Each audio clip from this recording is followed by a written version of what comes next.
अध्याय 5 नारद द्वारा व्यास देव को श्रीमद् भागवत के विषय में आदेश।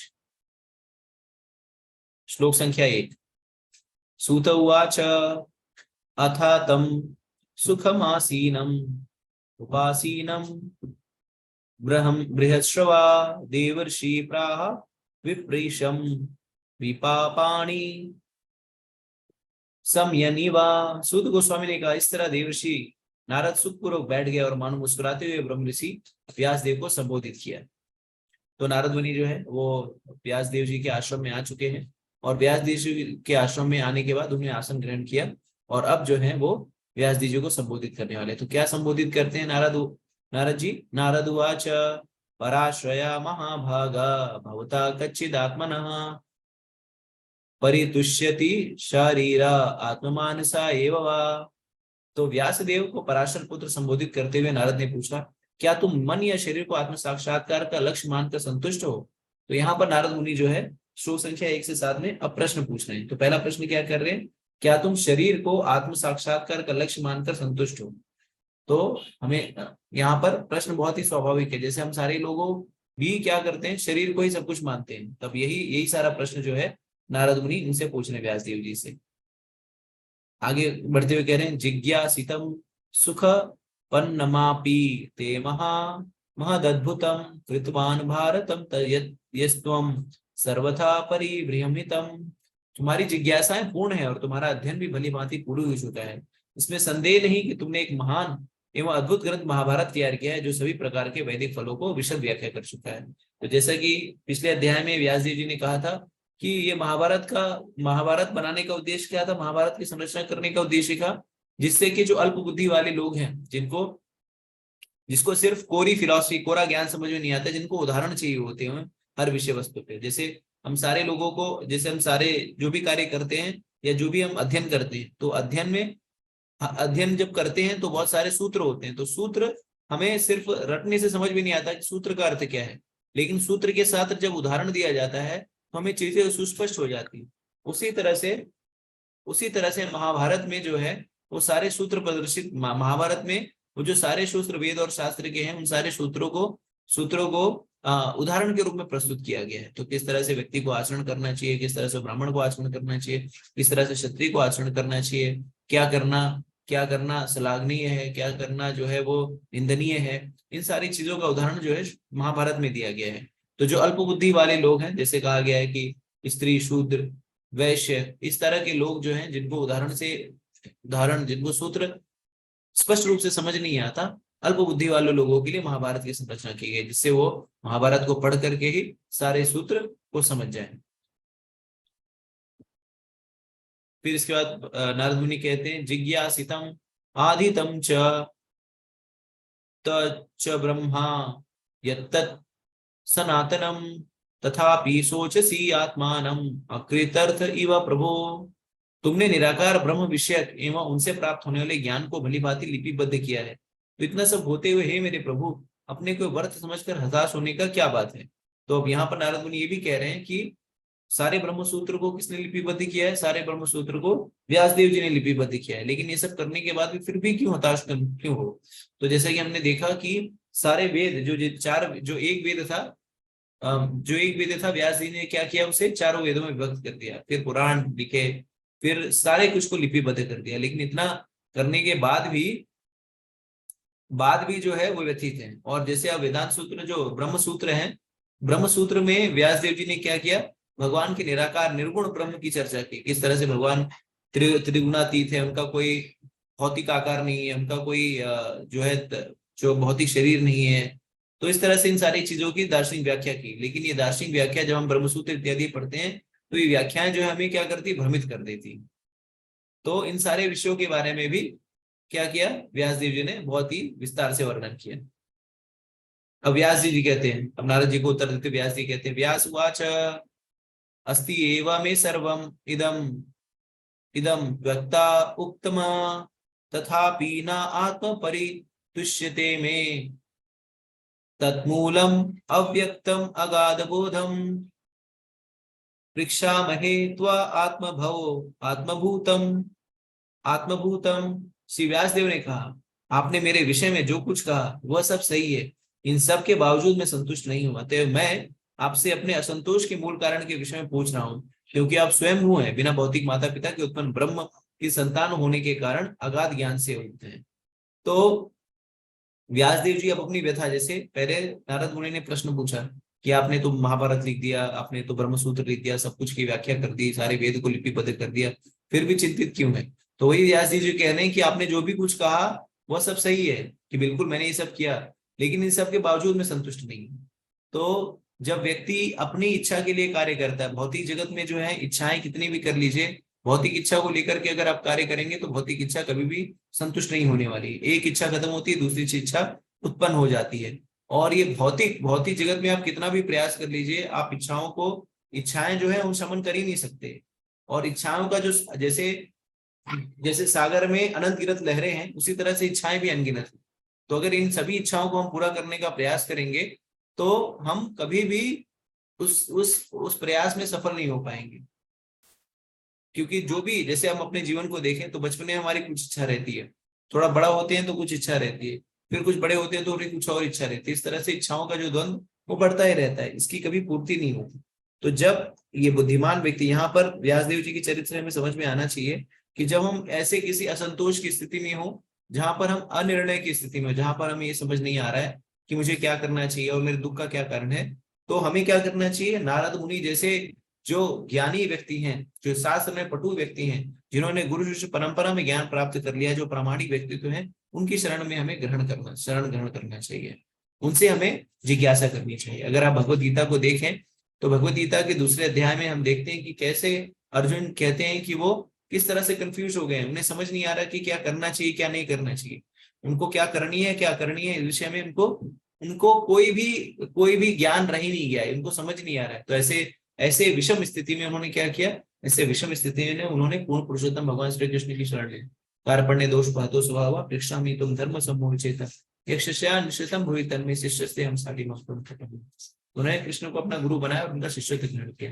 तो इसी तरह से अगर आपके जीवन में कोई भी संशय हो, विविधा हो, कठिनाई हो, अगर आपको किसी विषय वस्तु का उत्तर नहीं मिल रहा हो, तो आप किसकी शरण ग्रहण करनी चाहिए? परम पुरुषोत्तम भगवान श्री कृष्ण।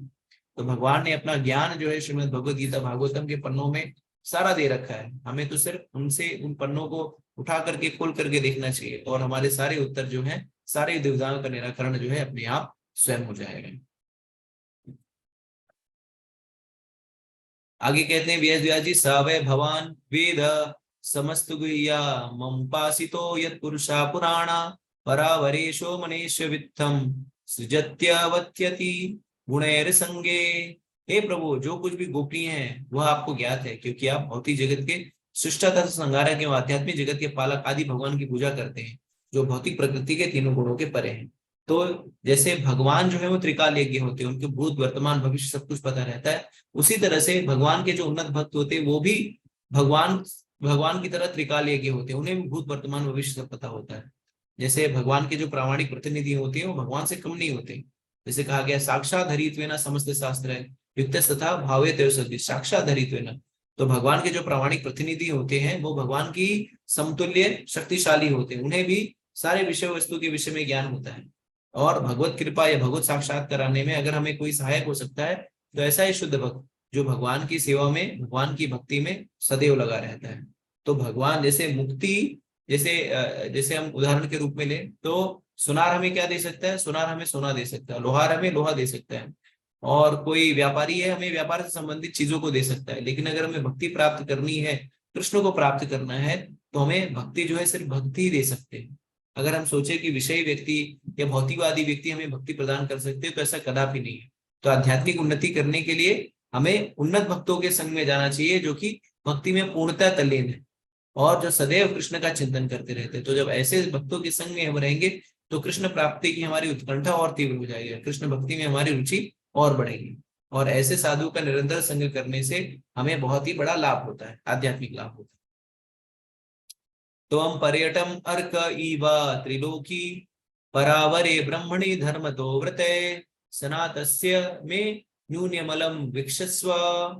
आप सूर्य के समान तीनों लोकों में विचरण कर सकते हैं और वायु के समान प्रत्येक व्यक्ति के अंदर प्रवेश कर सकते हैं, इसलिए आप सर्वव्यापी परमात्मा के तुल्य हैं। तथा आपसे प्रार्थना है कि नियमों तथा व्रतों का पालन करते दिव्यता में लीन रहने पर भी मुझमें जो कमी है उसकी खोज निकालें। तो इस तरह से यहाँ पर वो अपनी खोज, तो हम सभी लोगों को जब गुरु के पास जाएं, जब आध्यात्मिक गुरु के पास जाएं, तो उनसे अपनी कमियों के बारे में पूछें कि हे गुरुदेव, हे गुरुजी, मेरे अंदर क्या कमी है, किस कमी को दूर करके, या क्या क्या कमी है मेरे अंदर, उसके बारे में मुझे अवगत कराइए, और इस कमी से कैसे बाहर निकलना है इसके विषय में मुझे बताइए। तो हमें गुरु के पास जाकर के अपना ज्ञान नहीं ग्रहण करना चाहिए, अपना ज्ञान नहीं देना चाहिए। हमें गुरु के पास जाकर के मूर्ख बन जाना चाहिए। जैसे मूर्ख व्यक्ति, जो अज्ञानी व्यक्ति होता है, वो जो जब व्यक्ति गुरु के पास जाकर के समझता है कि मैं अज्ञानी हूँ, मुझे कुछ नहीं आता, तभी वो ज्ञान ग्रहण कर पाएगा। लेकिन अगर कोई गुरु के पास जाए, सोचे मैं गुरु से भी ज्यादा तीव्र हूँ, मैं गुरु से भी ताजा तीव्र, तो ऐसा व्यक्ति ज्ञान नहीं और भगवत कृपा, गुरु की कृपा प्राप्त नहीं कर पाएगा। तो हमें गुरु से जिज्ञासा करनी चाहिए, जिस तरह से व्यास देव जी नारद जी से जिज्ञासा करें। आप सोचिए, व्यास देव जी इतने इतने महान भगवान के सत्यावेश अवतार, महान व्यक्तित्व हैं। सारे वेद पुराण को उन्होंने संकलित कर दिया, सारे शास्त्रों को संकलित कर दिया। वो अपने अंदर जो है वो कमी खोज रहे हैं कि मेरे अंदर जो है कमी, वो खोज निकालें। तो हम क्या करते हैं, दूसरों के अंदर कमी निकालते रहते हैं। बुरा जो देखन मैं चला, बुरा ना मिलिया कोई, मन जो खोजा अपना, मुझसे बुरा ना कोई।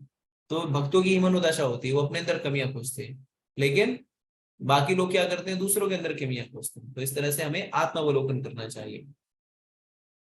नारद जी कह, श्री नारद उवाच भवता अनुद्यत्य प्रायाम यशो भगवतो अमलम येन वासो न तुष्यते मने तदृशम अखिलम। श्री नारद ने कहा, वास्तव में तुमने भगवान की अलौकिक तथा निर्मल महिमा का प्रसार नहीं किया। जो दर्शन शास्त्र परमेश्वर की दिव्य इंद्रियों को तुष्ट नहीं कर पाता, वो व्यर्थ समझा जाता है।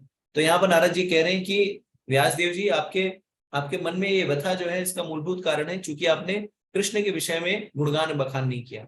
और जो भी चीज कृष्ण से संबंधित नहीं होती, कृष्ण की इंद्रियों को तुष्ट नहीं करती, वो सब क्या है, व्यर्थ समझा जाना चाहिए। तो हमें समझना होगा कि जो भी कार्यकलाप हम करते हैं जिसका कृष्ण से कोई लेना देना नहीं होता, वो सारे कार्यकलाप क्या है, वो सारे कार्यकलाप कार्यकलाप जो है व्यर्थ है। तो हमारे जीवन का मूलभूत उद्देश्य क्या है, हमारे जीवन का, सभी जीवों के जीवन का मूलभूत उद्देश्य होना चाहिए भगवत प्राप्ति। तो जो भी हम करें, उस कार्य को करना है अथवा नहीं, इसका अवलोकन कैसे करें कि ये कार्य जो है, ये कार्य करने से मेरा कृष्ण के प्रति आकर्षण हो रहा है कि नहीं, कृष्ण के प्रति जिज्ञासा मेरी बढ़ रही है कि नहीं, कृष्ण के प्रति मेरा प्रेम बढ़ रहा है कि नहीं, कृष्ण का नाम जप करने में मुझे रुचि आएगी कि नहीं। तो अगर ये सारे पैरामीटर पे वो काम जो है, वो सारे पैरामीटर, सारे जो मापदंड है, उस पर खरा उतरता है, तो वो कार्य करने योग्य है।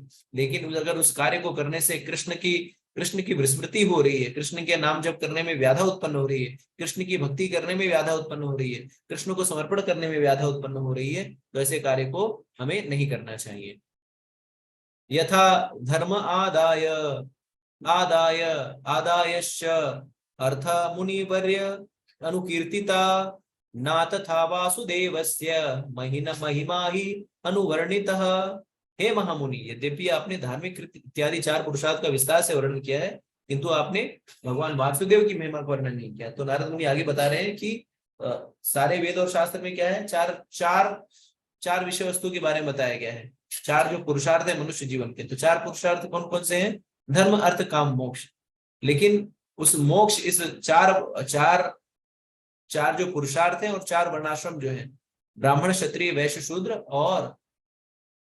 और ब्रह्मचर्य गृहस्थ वानप्रस्थ और संन्यास, 4 वर्ण और 4 आश्रम का मूलभूत उद्देश्य क्या है कि जैसे इन सारे वर्ण आश्रम का मूलभूत उद्देश्य है कृष्ण की प्राप्ति। जैसे भागवतम में कहा गया, अतः पुंबेर द्विश्रेष्ठ वर्णाश्रम विभाग सा स्वामिष्ठ धर्मस्य समसिद्धि हरितोषण। तो आपने ये तो बता दिया कि मोक्ष प्राप्त करना सबसे महत्वपूर्ण विषय वस्तु है मनुष्य जीवन का, लेकिन उस मोक्ष प्राप्त करने के लिए किसकी भक्ति करनी है, इसके विषय में आप बताए नहीं। तो जो वर्णाश्रम धर्म है, वर्णाश्रम व्यवस्था, उसका मूलभूत उद्देश्य है भगवान कृष्ण की भक्ति करना और उनकी प्रसन्नता। तो आपने सब कुछ बता दिया, लेकिन जो मूल तत्व है उसके बारे में नहीं बताया। तो कृष्ण के बारे में, अगर कृष्ण ऐसे हमसे समझना चाहिए कि अगर हमारे जीवन में सब कुछ है लेकिन कृष्ण नहीं है, तो हमारा जीवन जो है, हमारे जीवन के जो कार्य हैं वो व्यर्थ है। और हमारे पास अगर कुछ भी भौतिक संपदा, यश, प्रतिष्ठा, मान, लाभ, ये सब नहीं है, लेकिन हमारे जीवन में कृष्ण है और कृष्ण का नाम है हरे कृष्णा कृष्णा कृष्णा हरे हरे, हरे राम राम राम हरे हरे, तो हमारे पास सब कुछ है। अब यहाँ पे बहुत ही सुंदर श्लोक यहाँ पे नारद मुनि कह रहे हैं, या यत् वचा चित्र पदेम हरे हरे यशो जगत पवित्रम प्रगणित करहिचित तद्व्यासम तीर्थमुशंति मानसा न यत्र हंसा निर्मंति उस शिक्षा या अब कह रहे हैं जो वाणी संपूर्ण ब्रह्मांड के वायुमंडल को परिशुद्ध करने वाले भगवान की महिमा का वर्णन नहीं करती, उसे साधु पुरुष कौओं के स्थान के समान मानते हैं। क्योंकि परमहंस पुरुष दिव्य लोक के वासी होते, अतः उन्हें ऐसे स्थान में कोई आनंद नहीं मिलता। तो यहाँ पर नारद मुनि कह रहे हैं कि जो वाणी मतलब जो विषय वस्तु भगवान का गुणगान नहीं करती, और जो जो कार्य भगवान से संबंधित नहीं होता या भगवान की प्रसन्नता के लिए नहीं होता, ऐसे सारी वाणी, ऐसे सारे साहित्य जो है वो किसकी तरह है, वो कौओं के तीर्थ क्षेत्र की तरह है। जैसे कौवे और हंस, हंस कहाँ पे बैठता है, हंस मोती चुगता है, और कौवा जो है वो कचड़ा खाता है। तो ये सारी चीजें जैसे वर्तमान समय में जो ही अखबार है या जो भी चलचित्र आते हैं या जो भी इस तरह के क्या कहते हैं मैगजीन्स आते हैं, ये सारी चीजें अगर कृष्ण का गुणगान नहीं कर रही है, कृष्ण के विषय व्यक्ति आत्म साक्षात्कार विषय ज्ञान नहीं दे रही है, तो ये सारे जो पुस्तकें हैं, ये सारे जो चलचित्र हैं या जो सारे गाने हैं, ये सारे क्या है, कौवे के तीर्थ क्षेत्र। कौवे लोगों को ऐसा कहा गया, जो लोग इनको सुनते हैं वो लोग कौवे हैं। लेकिन जो भगवान के विषय, भगवान के भजन में, भगवान की लीलाओं में, भगवान की कथाओं में, भगवान के नाम में जो रुचि लेता है, उसे नारद मुनि क्या कह रहे हैं, वो परमहंस है। क्यों? क्योंकि कौवा कचड़ा खाता है और मोती हंस जो है मोती चुनता है। मोती जो है बहुत ही बहुमूल्य होता है। तो ये भगवान का नाम यद्यपि सस्ता है, लेकिन इस भगवान के नाम को सब लोग नहीं ले पाते। भगवान की भक्ति, भगवत साक्षात्कार यद्यपि बहुत ही सरल विषय वस्तु है, लेकिन इस सरल विषय वस्तु को सब नहीं कर पाते। क्यों? क्योंकि ये वही लोग कर पाते हैं जो भगवान में जिनकी पूर्ण श्रद्धा होती है, जिनमें पूर्ण रूप से भगवत कृपा प्राप्त होती है। जैसे कि भगवद गीता में कहा है, बहुनाम जन्म मानन्ते ज्ञानवान माम प्रपद्यते वासुदेव सर्वमिति समात्मा सुदुर्लभ। तो बहुत ही दुर्लभ लोग जो है वो भक्ति के मार्ग में आगे बढ़ते हैं। बाकी लोग जो है उनको कचड़े में रुचि होती है। जैसे अभी ये 6 बजे से 7 बजे, 7 बजे से 8 बजे का जो समय है, आप लोग जो है वो परमहंस हैं, आप लोग जो है वो हंस हैं। तो आप लोग जो है इस भागवतम की कथा में रुचि ले रहे हैं। बाकी लोग क्या कर रहे हैं, टीवी खोल के देख रहे हैं, आज न्यूज में क्या हो गया, आज कहाँ पे बाढ़ आ गई, आज किसने शतक मार दिया, आज जो है प्रधानमंत्री को कौन सा अवार्ड मिल गया, या फलाना अभिनेत्रा जो है क्या कर दिया, फलानी नायिका ने क्या कर दिया। इस तरह से वो लोग उन सारी चीजों में चर्चा करते हैं, विषय की चर्चा करते रहते हैं। लेकिन जो परमहंस है वो सदैव कृष्ण के विषय में श्रवण करने के लिए उत्साहित रहते हैं, और वो निरंतर जो है भगवान के विषय में श्रवण करते रहते हैं।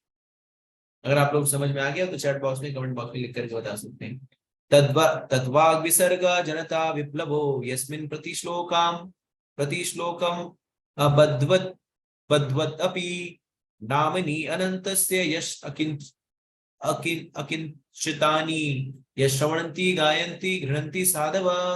दूसरी ओर जो साहित्य असीम परमेश्वर के नाम, यश, रूप तथा लीलाओं की दिव्य महिमा के वर्णन से पूर्ण है, वह कुछ भिन्न ही रचना है, जो जगत को गुमराह सभ्यता के अपवित्र जीवन में क्रांति लाने वाले दिव्य शब्दों से उत्प्रोत है।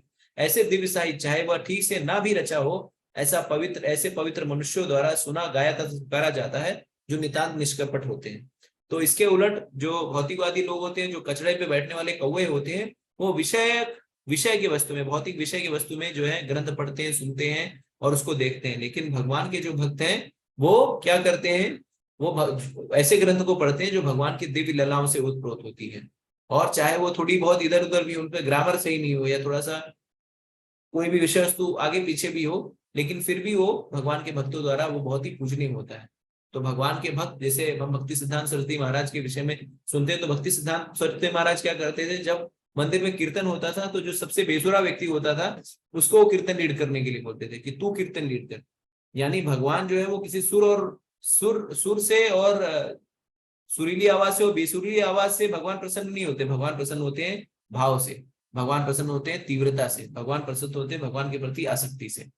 ठीक है, तो इस तरह से जो भगवान के भक्त हैं वो पूर्ण रूप से भगवान की सेवा और भक्ति में निष्कपट भाव से लगे रहते हैं, और उनकी रुचि जो है ऐसे दिव्य ग्रंथों में होती।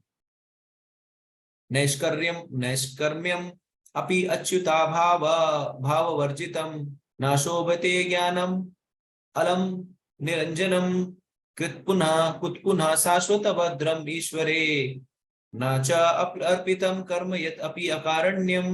आत्म साक्षात्कार ज्ञान समस्त भौतिक आसक्ति से रहित होने पर भी शोभा नहीं देता यदि वह अच्युत ईश्वर के भाव से शून्य हो।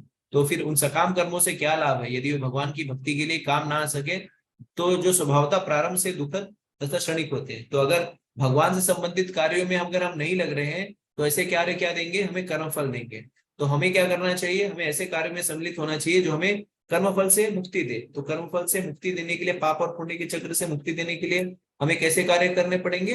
कृष्ण को समर्पित कार्य। तो जब हम कृष्ण को समर्पित करते हैं तो कार्य दिव्य हो जाते हैं, और दिव्य होने से हमें कोई भी प्रकार का भौतिक कर्मफल नहीं लगता।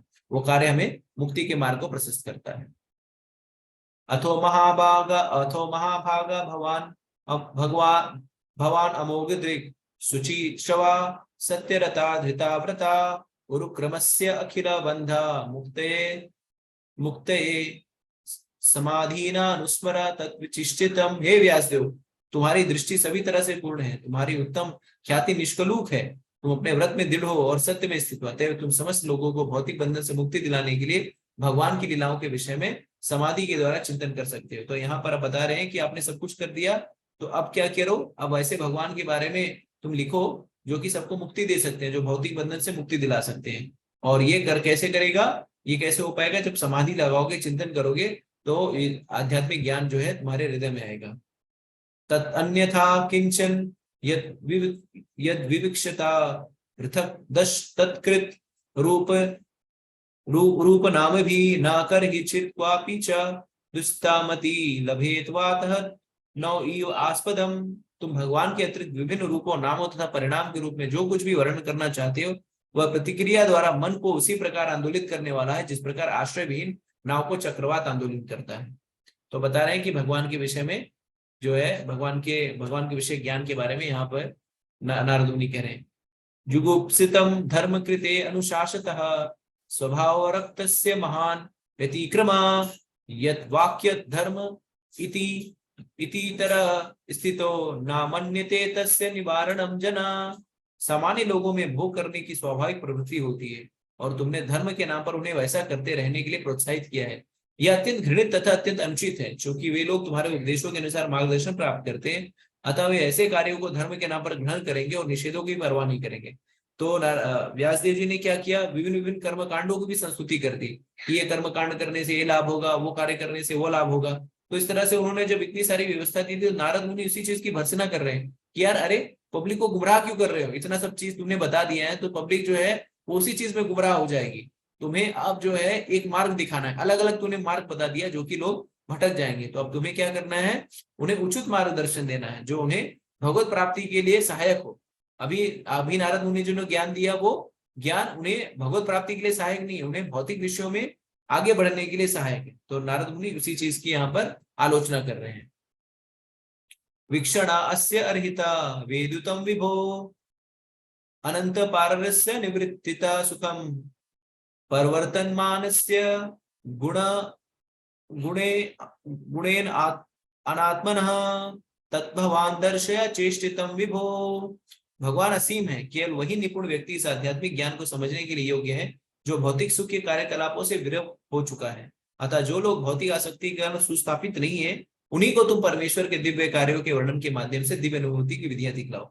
तो भगवान के विषय में ज्ञान जो है वो सब लोग प्राप्त नहीं कर सकते, लेकिन भगवान के विषयों में ज्ञान कौन प्राप्त कर सकता है? जो भौतिक सुख के कार्यकलापों से विरक्त।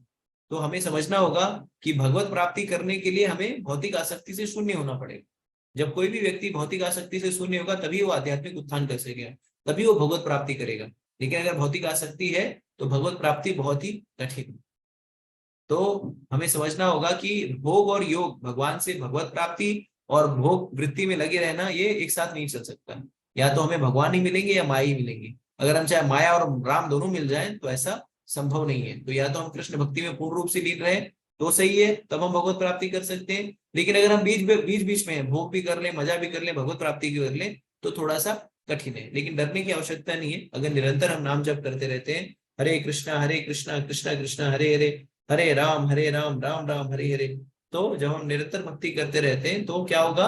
निरंतर भक्ति करने से हमारे जो सारे कलुष है मिट जाएंगे और हम स्वच्छ होकर भगवत को प्राप्त कर पाएंगे। त्यक्त्वा स्वधर्म चरणाम्बुजैर् हरे भजन को वो पतेतो यदि यत्र का अभद्रम अभूत अमुष्य किम कावार्थ आप्त अभाजितम स्वधर्मता।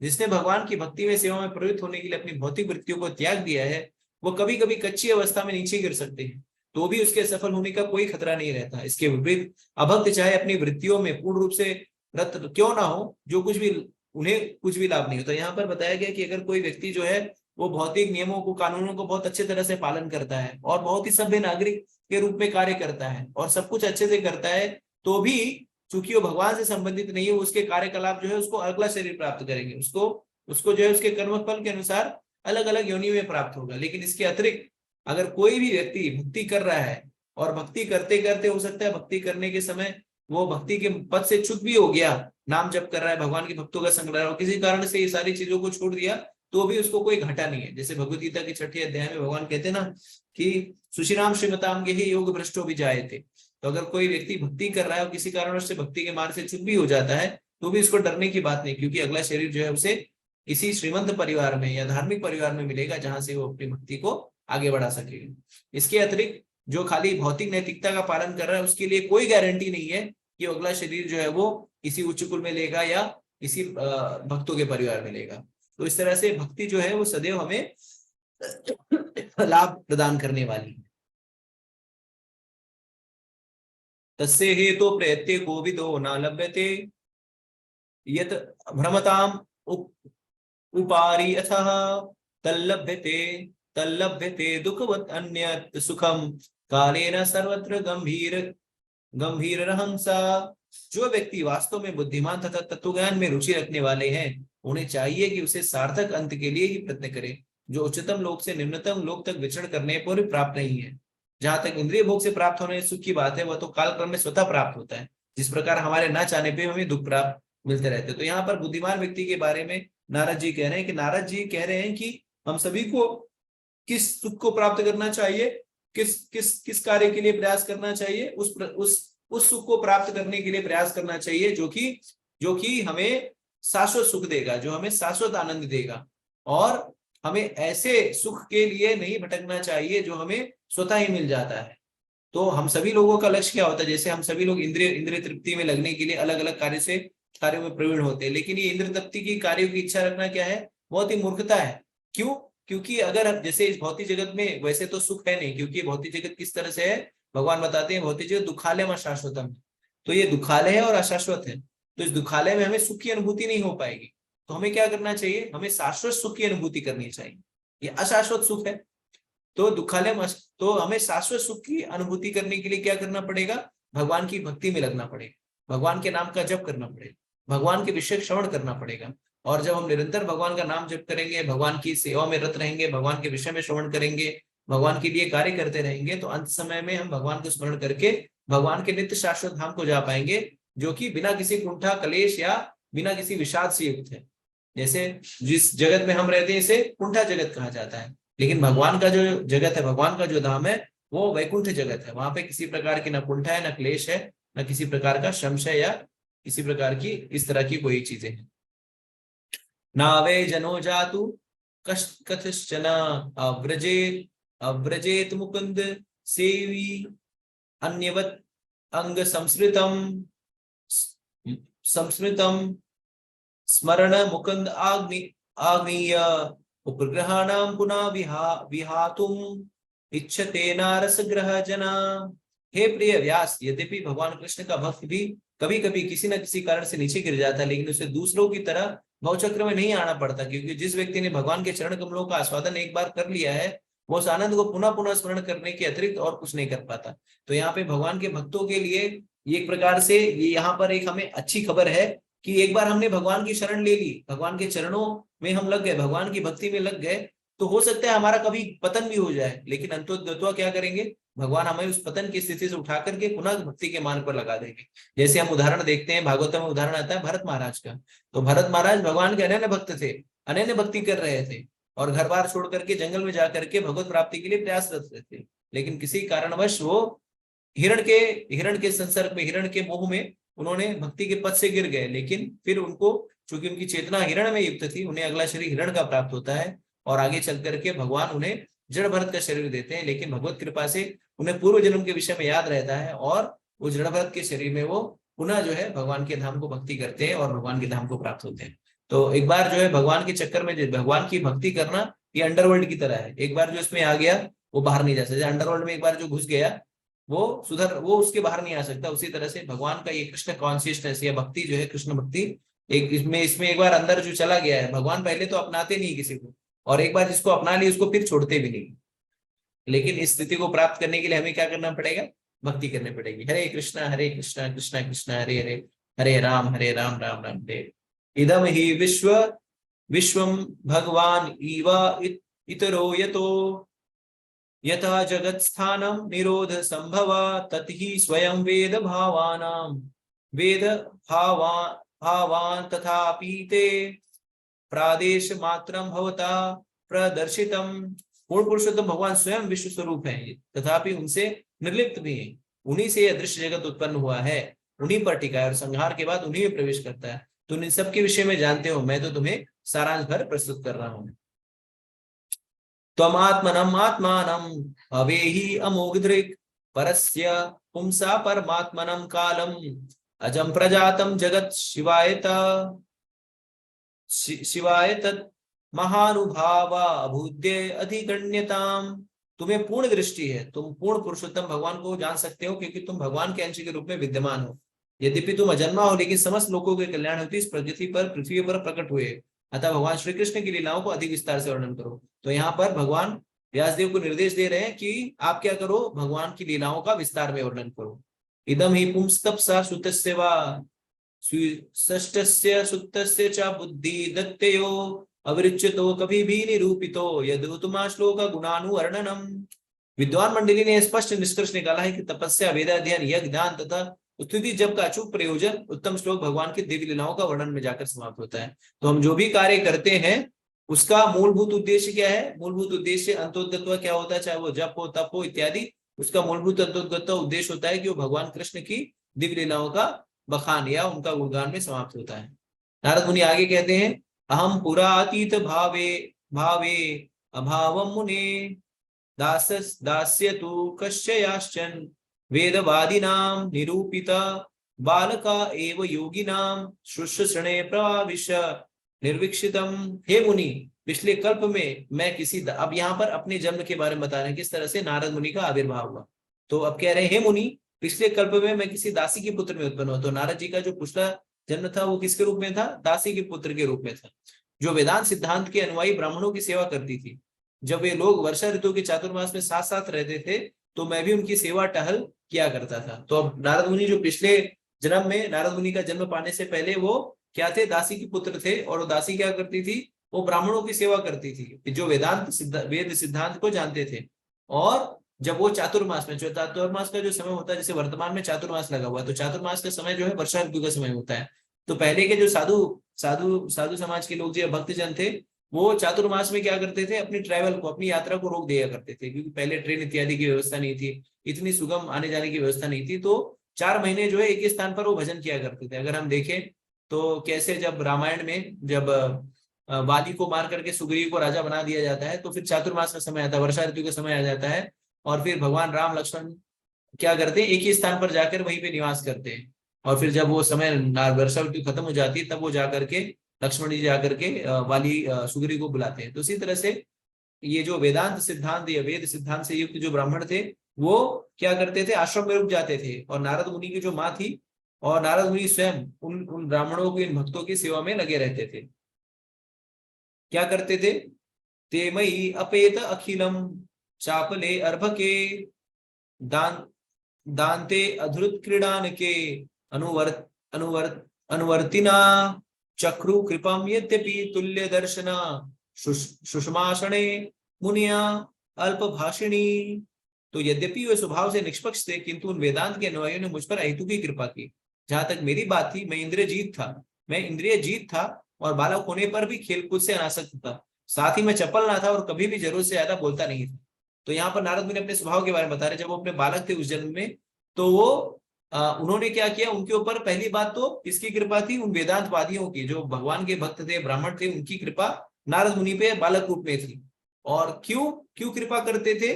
क्योंकि नारद मुनि जो है वो इंद्रजीत थे, वो बालक थे, लेकिन बालक के रूप में, बालक प्राय क्या करता है? खेलने कूदने में रुचि रहती थी।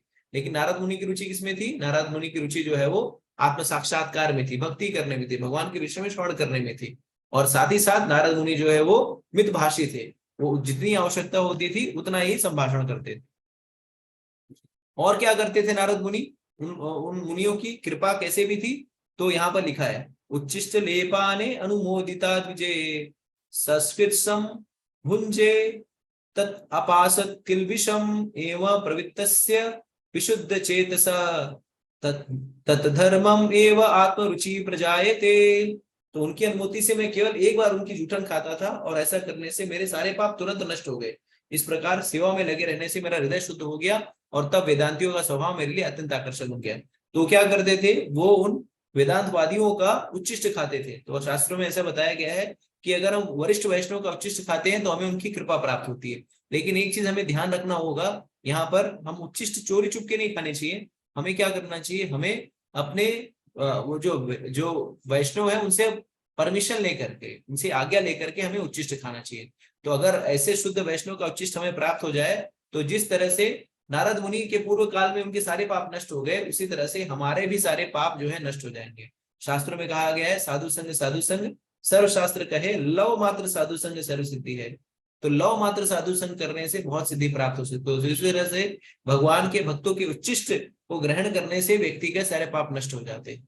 तो हमें चाहिए कि जो कोई वरिष्ठ वैष्णव है तो उनका उच्चिष्ट हमें अवश्य ग्रहण करना चाहिए। तत्र अनु अंगम कृष्ण कथा प्रगायतम प्रगायतम अनुग्रहेण अश्रुणतम मनोहरा ताश्रद्धम्मे अनुपदम विश्रुणता प्रिया प्रिया श्रवसी अंग मम अभवत रुचि। हे व्यासदेव, उस संगति में तथा उन महान वेदांतियों की कृपा से मैं उनके द्वारा भगवान कृष्ण की मनोहर लीलाओं का वर्णन सुन सका और इस प्रकार ध्यानपूर्वक सुनते रहने से भगवान के विषय में प्रतिक्षण अधिकाधिक सुनने के प्रति मेरी रुचि बढ़ती गई।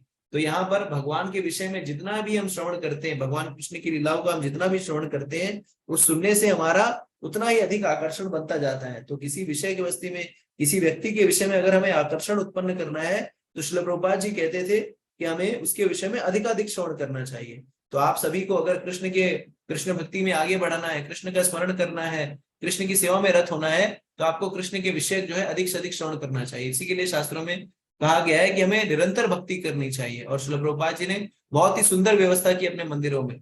क्या होता है, सुबह मंगल आरती होती है जहाँ पे हम भगवान के दिव्य दर्शन करते हैं, उसके बाद फिर भगवान का श्रृंगार होता है, फिर उसके बाद जो है भक्त लोग बैठ करके सामूहिक रूप से भगवान के नाम का जप करते हैं, हरे कृष्णा कृष्णा कृष्णा हरे हरे, हरे राम राम राम हरे हरे। फिर भगवान का दिव्य दर्शन होता है, श्रृंगार दर्शन होता है जिसमें भगवान को अच्छे अच्छे वस्त्र पहनाए जाते हैं। उसके बाद जो है भगवान की लीलाओं की कथाओं का वर्णन श्रीमद् भागवतम के द्वारा होता है, जहाँ पर भगवान के भक्त श्रीमद् भागवतम के श्लोकों से भगवान की लीलाओं का गुणगान और बखान करते हैं। और इस तरह से पूरा दिन जो है सम्यक रूप से संध्या काल में भगवत गीता के सत्र चलते हैं, प्रसादम होता है। इस तरह से सम्यक रूप से व्यक्ति जो है कृष्ण भावनामृत कृष्ण भक्ति में ओतप्रोत रहता है। और जब व्यक्ति निरंतर सदैव कृष्ण भक्ति में ओतप्रोत रहेगा तो कृष्ण का स्मरण और कृष्ण के प्रति आकर्षण उसका दिनों दिन बढ़ता जाएगा।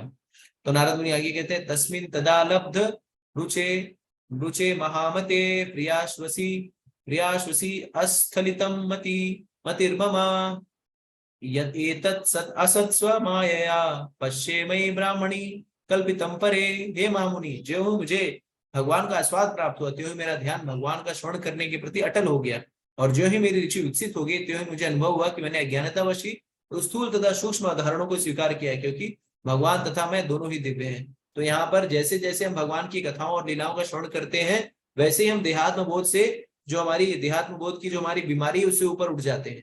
तो जब तक हम भक्तों के संग में नहीं रहते, भक्ति नहीं करते, तब तक हमें ये शरीर ही सब कुछ लगता है।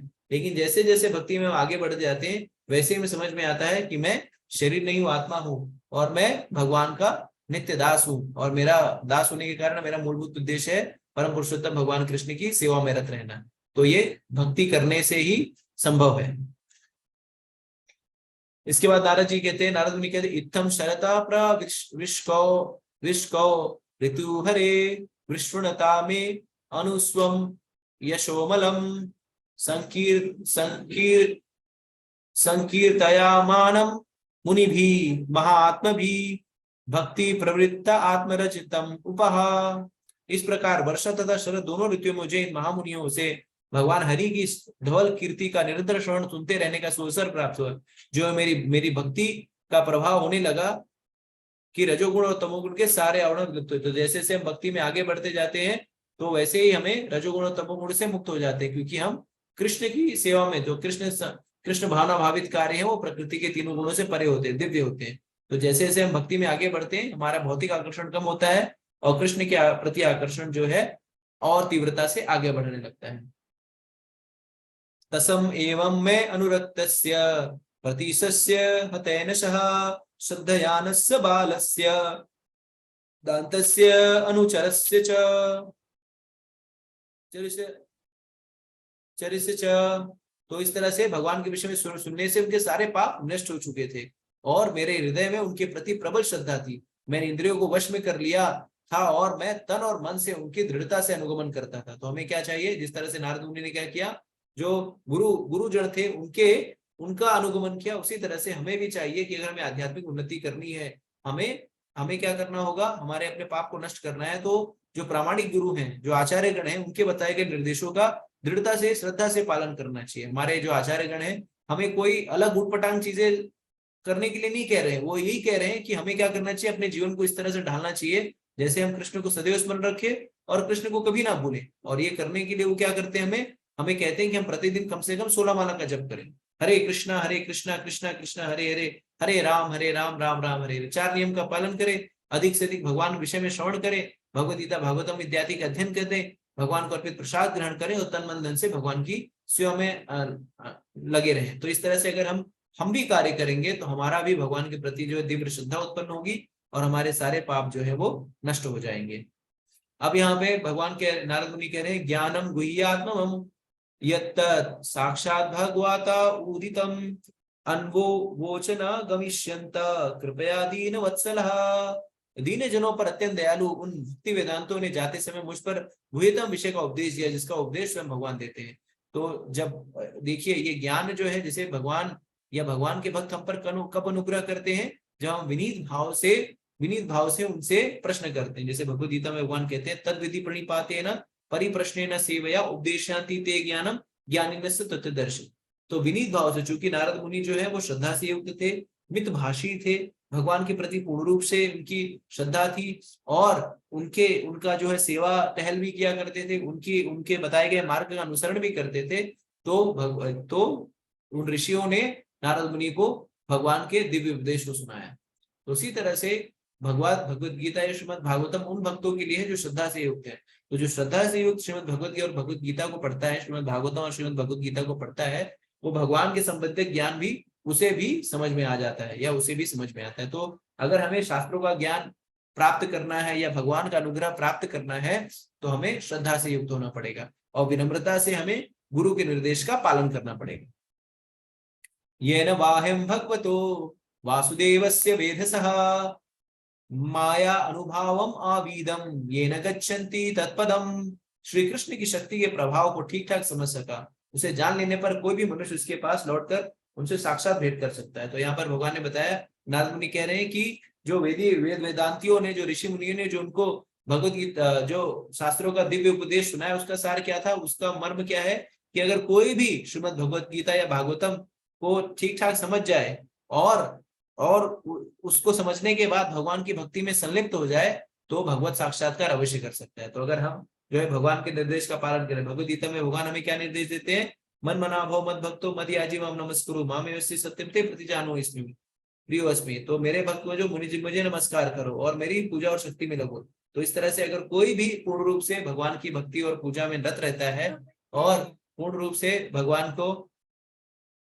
के नाम को जप करता है और श्रद्धा से भगवान को शरणागत हो जाता है, तो वो भगवान के धाम को अवश्य प्राप्त करेगा और भगवत साक्षात्कार को अवश्य प्राप्त करेगा, जिस तरह से नारद मुनि ने प्राप्त किया।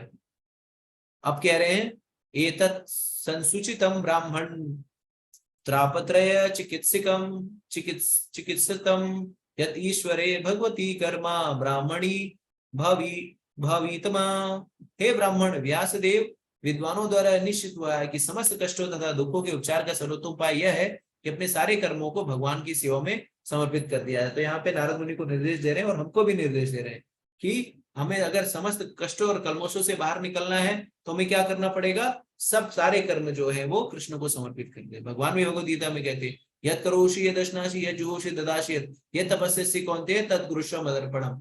तो हम सब कुछ जो है कृष्ण को अर्पित कर दे। तो आप कहेंगे कि मैं कैसे अर्पित करूं? तो आप गृहस्थ हैं, घर गृहस्थी को संभाल रहे हैं, तो आपको ये सोच करके कार्य करना है, हे भगवान कृष्ण, आपने मुझे ये घर गृहस्थी दी है, परिवार दिया है, इसका पालन पोषण ये सब आपके ही दास है, इनकी सेवा करना का दायित्व मुझे प्रदान किया है और मैं इनकी सेवा कर रहा हूँ, इनके लिए सारी चीजें उपलब्ध करा रहा हूँ आपकी सेवा समझ करके, आपको प्रसन्न करने ही होती। तो गृहस्थ आश्रम का कार्य भी जो है वो आध्यात्मिक हो जाता है। आप व्यवसाय कर रहे हैं, तो व्यवसाय कर रहे हैं, उससे धनोपार्जन हो रहा है, उसका कुछ अंश जो है भगवान की सेवा में अर्पण करिए, भगवत सेवा में अर्पण करिए, आपका व्यवसाय जो है आध्यात्मिक हो जाएगा। आप शिक्षण ग्रहण कर रहे हैं, तो शिक्षा इसलिए करिए कि शिक्षा ग्रहण करूंगा और इससे मैं भगवान का गुणगान करूंगा, आपकी शिक्षा जो है आध्यात्मिक हो जाएगी। तो सब कुछ जो है, जो भी कार्य कर रहे हैं वो सब कुछ कृष्ण को अर्पित करिए, और कृष्ण को अर्पित करने से वो सारे कार्य जो है वो दिव्य हो जाएंगे। आमया यचा भूतानां जायते येन सुब्रता तदेव आमयम द्रव्यम न पुनाची चिकित्सतम। हे श्रेष्ठ पुरुष, क्या वैसे विज्ञान की विधि से प्रयुक्त की गई कोई वस्तु उस रोग को ठीक नहीं कर देती जिससे ही वह रोग उत्पन्न हुआ है? तो यहाँ पे चिकित्सा विज्ञान के बारे में बताया गया है, किस तरह से दवाई देने से जो है रोग ठीक हो जाता है। एवं निर्णम क्रिया योगा सर्वे संस्मृति हेतवे तएव आत्म विनाशाय कल्पन्ते कल्पिता परा। इस प्रकार जब मनुष्य के सारे कार्यकलाप भगवान की सेवा में समर्पित होते हैं, तो सारे कर्म जो उसे शाश्वत बंधन के कारण होते हैं, कर्म रूपी वृक्ष के विनाश करता बन जाते हैं। तो जैसे जो भगवान की सेवा में समर्पित हो जाता है, तो भगवान की सेवा में समर्पित होने से जो सारे कर्म फल है वो नष्ट भ्रष्ट हो जाते हैं, और व्यक्ति जो है वो भगवान की सेवा करने से उसी कर्म फल को नष्ट कर देता है। अगर हम भगवान की सेवा और भक्ति में लगते हैं, भगवान का नाम जप करते हैं, तो हमारे सारे कर्म फल जो है भगवान की सेवा करने से सारे कर्म फल नष्ट हो जाएंगे, और हम कर्म फलों से मुक्त होकर, इस बद्ध जीवन से मुक्त होकर के भगवान के धाम को प्राप्त हो सकते हैं। यदत्र क्रियते कर्म भगवत पारितोषणम ज्ञान यदधीना ही भक्ति योग समन्वितम। इस जीवन में भगवान की तुष्टि के लिए जो भी कार्य किया जाता है उसे भक्ति योग अथवा भगवान के प्रति दिव्य प्रेम भक्ति कहते हैं, और जिसे ज्ञान कहते हैं वह तो सहगामी कारक बन जाता है। तो हम जो भी कार्य भगवान की सेवा के लिए करके भगवान को समर्पित करते हैं, वही कार्य वास्तविकता में भक्ति क्या है। तो अगर कोई आपको पूछे कि प्रभु जी ये बताइए भक्ति क्या है, तो सारे कार्य भगवान को समर्पित करना और सब कुछ भगवान के निमित्त करना, भगवान के हेतु करना, यही वास्तविकता में भक्ति है। कुर्वाणाम यत्र कर्माणि भगवत शिक्षया असकृता गृह्णन्ति गुणनामानि कृष्णस्य अनुस्मरन्ति च। पुरुषोत्तम भगवान श्री कृष्ण के आदेशानुसार कर्म करते हुए मनुष्य निरंतर उनके नामों का तथा उनके गुणों का स्मरण करता है। तो जब व्यक्ति भगवान के निर्देशानुसार कर्म करता है, तो व्यक्ति क्या करना चाहिए? व्यक्ति को निरंतर उनके नामों तथा गुणों का स्मरण करना चाहिए। तो नामों तथा गुणों का स्मरण कब होगा? जब व्यक्ति उसके विषय में अधिकाधिक श्रवण करेगा। तो अगर भगवान को स्मरण करना है, तो उसके लिए मूलभूत जो विषय वस्तु है, भगवान का स्मरण करने के लिए भगवान के विषय में श्रवण करना होगा। जब आप कृष्ण के विषय में श्रवण करेंगे, कृष्ण की लीलाओं का श्रवण करेंगे, कृष्ण के विषय ज्ञान जो है अधिकाधिक ग्रहण करेंगे, तो उससे क्या करना पड़ेगा? उसके बाद आप उस ज्ञान को दूसरों को बताना चाहेंगे, दूसरों को समझाएंगे, और मूलभूत रूप से भगवान के नामों का कीर्तन करेंगे, जप करेंगे, हरे कृष्णा कृष्णा कृष्णा हरे हरे, हरे राम राम राम हरे हरे। तो अगर कोई भगवान के विषय में श्रवण करता है और भगवान का निरंतर कीर्तन करता है, तो ऐसे व्यक्ति को स्वाभाविक रूप से भगवान का, कृष्ण का स्मरण भी होता रहेगा, इसमें कोई दो राय नहीं। ओम नमो भगवते तुभ्यं वासुदेवाय धीमहि प्रद्युम्नाय अनिरुद्धाय संकर्षणाय च शंकराय नमः अनिरुद्धाय अनिरुद्ध संकर्षणाय नमः च। आइए हम सब वासुदेव तथा उनके पूर्ण अंश प्रद्युम्न, अनिरुद्ध तथा संकर्षण सहित उनकी महिमा का कीर्तन करें। तो हम सभी लोगों को चाहिए कि अगर हम सारे लोग अपने पाप से मुक्त होना चाहते हैं, जन्म मृत्यु जरा व्याधि के चक्र से बाहर निकलना चाहते हैं, तो हम सभी लोगों को चाहिए कि हम भगवान के दिव्य नाम का कीर्तन करें। हरे कृष्णा कृष्णा कृष्णा हरे हरे, हरे राम राम राम हरे हरे। तो भगवान के दिव्य नाम का कीर्तन ही जो है इस कलयुग में भवबंधन से निकलने का एकमात्र उपाय है। और इस नाम कीर्तन का जो यश और कीर्ति है, आगे के अध्याय में हम बहुत ही विस्तार से देखेंगे। लेकिन वर्तमान समय में हमें यही प्रयास करना चाहिए कि हम जो है निरंतर जो है भगवान के नाम का स्मरण और भगवान के नाम का कीर्तन करते रहे। इति मूर्ति अभिधानेन मंत्रम मूर्तिम अमूर्तिकम यजते यज्ञ पुरुषम स सम्यक दर्शनम पुमान। इस प्रकार वास्तविक दृष्टा वही है जो दिव्य मंत्र मूर्ति श्री भगवान विष्णु की पूजा करता है, जिनका कोई भौतिक रूप नहीं है। तो यहाँ पे नारद मुनि बता रहे हैं कि बुद्धिमान व्यक्ति कौन है। बुद्धिमान व्यक्ति वो है जो भगवान कृष्ण की भक्ति में लगा होता है। तो जो भगवान कृष्ण की भक्ति करता है, भगवान का नाम जप करता है, भगवान की सेवा में रत रहता है, ऐसा व्यक्ति जो बुद्धिमान है। इसके अतिरिक्त जो भी लोग हैं वो कम बुद्धि वाले लोग हैं। तो हमें समझना होगा, जैसे इतर शास्त्रों में कहा गया कृष्ण भक्त से चतुर। जो कृष्ण की भक्ति होता करता है वो चतुर होता है। क्यों? क्योंकि वो फिर ऐसे जैसे कोई वो डायरेक्ट ट्रेन पकड़ लेता है, भगवत धाम जाने की डायरेक्ट ट्रेन पकड़ लेता है। लेकिन अगर कोई देवी देवताओं की पूजा करता है तो उसकी कोई गारंटी नहीं हो भगवत धाम पहुंच पाएगा या अथवा नहीं।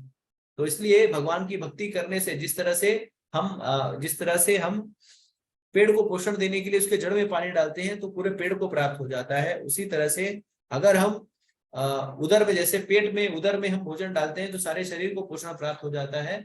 उसी तरह से भगवान कृष्ण की भक्ति करने से हमें सारे सारे यज्ञ दान तपस तीर्थ स्थल सारे देवी देवताओं का पूजन करने का लाभ जो है भगवान कृष्ण की भक्ति करने से हो जाता है। तो इस तरह से जो भी कोई कृष्ण की भक्ति करता है वो सारे भौतिक कार्यकलापों से मुक्त हो जाता है और उसके सारे कर्मकांडों से मुक्त हो जाता है, क्योंकि कृष्ण भक्ति करने से उसे सारे लाभ प्राप्त हो जाते हैं।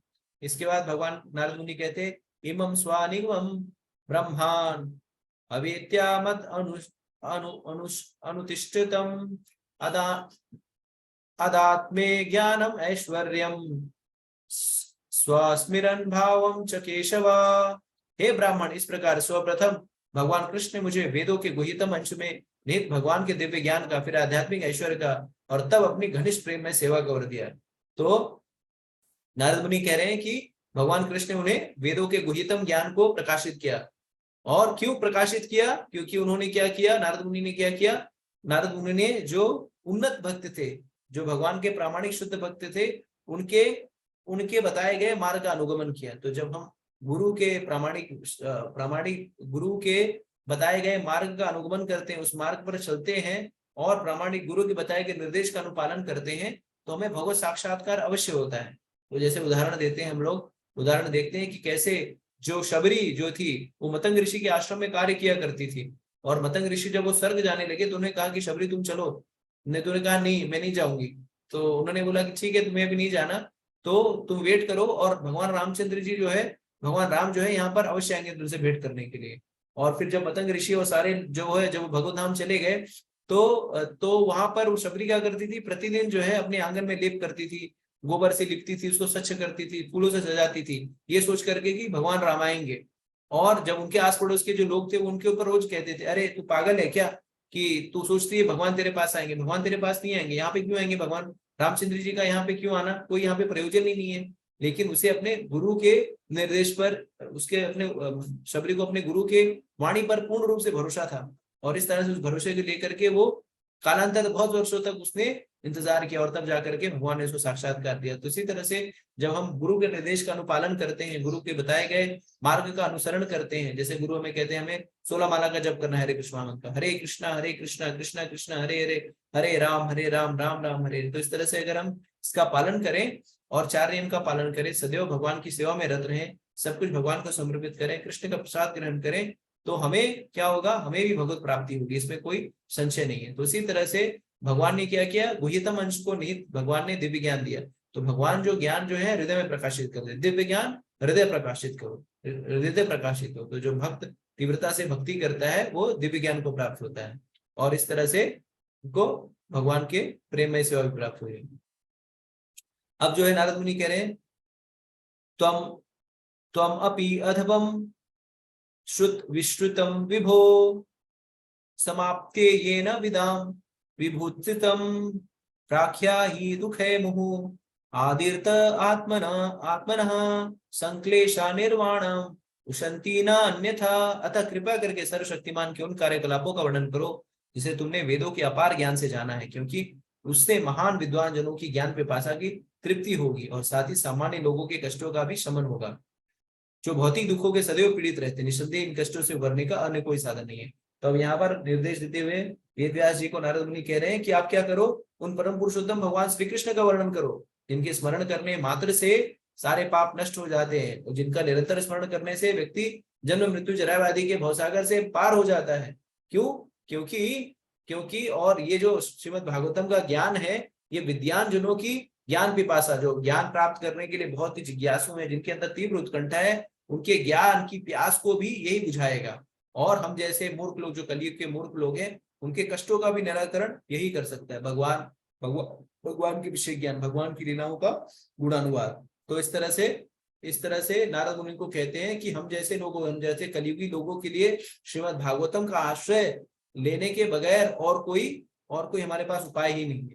तो श्रीमद् भागवतम ही जो है वो हमारे कष्टों का हरण कर सकता है, हमें कृष्ण प्रेम दे सकता है, हमें इस भवसागर से पार ले जा सकता है, इस जन्म मृत्यु जरा व्याधि के चक्र से बाहर ले जा सकता है, और हमें भगवान के नित्य शाश्वत धाम को भी यही श्रीमद् भागवतम जो है पहुंचा सकता है। तो नारद मुनि ने यहाँ पर सुस्पष्ट शब्दों में भगवान के विषय गुणगान किया, भगवान की शक्ति के बारे में बताया, भगवान की लीलाओं के बारे में बताया, और किस तरह से ये बताया कि पूर्व काल में भक्तों के अनुग्रह से, वेदांतियों के अनुग्रह से उन्हें भगवत कृपा प्राप्त हुई, कृष्ण के विषय ज्ञान प्राप्त हुआ, और वो दासी पुत्र से वो कालांतर में जो है भगवान के भक्त नारद मुनि के रूप में वो प्रख्यात हुए। साथ ही साथ वो श्री वेद व्यास जी को उपदेश दे रहे हैं कि तुमने जो है रजोगुण तमोगुण और सत्व, रजोगुण तमोगुण और तीनों गुणों से युक्त बहुत सारे ग्रंथ लिख दिए, लेकिन तुमने वो सारे ग्रंथ लिखे ही नहीं, उनका वर्णन परम पुरुषोत्तम भगवान श्री कृष्ण का वर्णन किया ही नहीं, जो कि सारे कारणों के प्रमुख कारण है। ईश्वरा परम कृष्ण सच्चिदानंद विग्रह